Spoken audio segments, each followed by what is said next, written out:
an activist, and he's written extensively about WikiLeaks. And Julian, it's Mr. Gary Lord. We'd like to give him a Gary.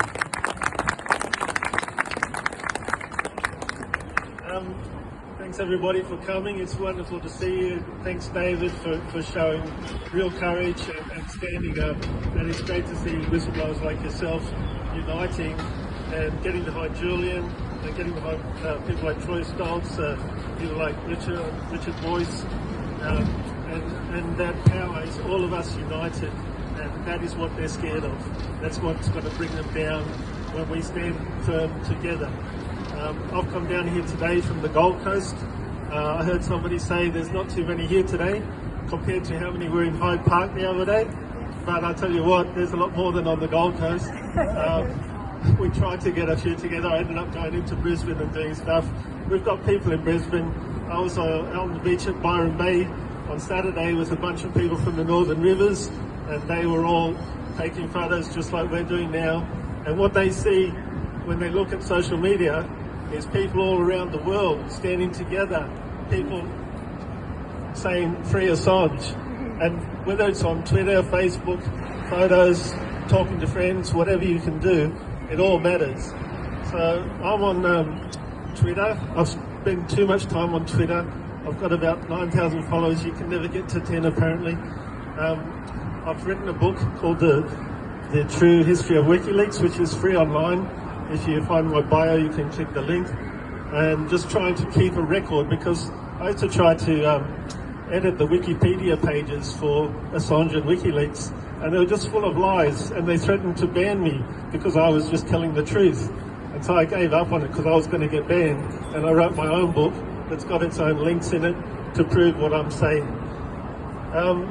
One thing we did talk about up in Byron Bay on Saturday was what's happening next in the Assange case. So the latest thing that we know is that the British Labour leader, Keir Starmer, has been exposed doing 4 or 5 secret trips to the United States at the time when Julian was being framed for the Swedish case.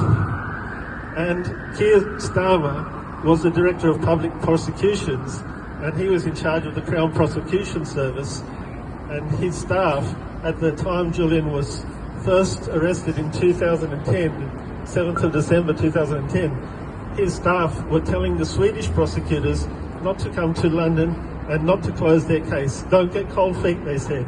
Now we know that he's also been doing trips to the United States around that time, and what's interesting is that the information about his trips to the United States was all deleted, and those emails they sent to the Swedish prosecutors were all deleted after he left. So why the secrecy? There's too much secrecy. We need to bring things to light. As far as what's happening next in the Assange case, there's an important case happening now in Spain.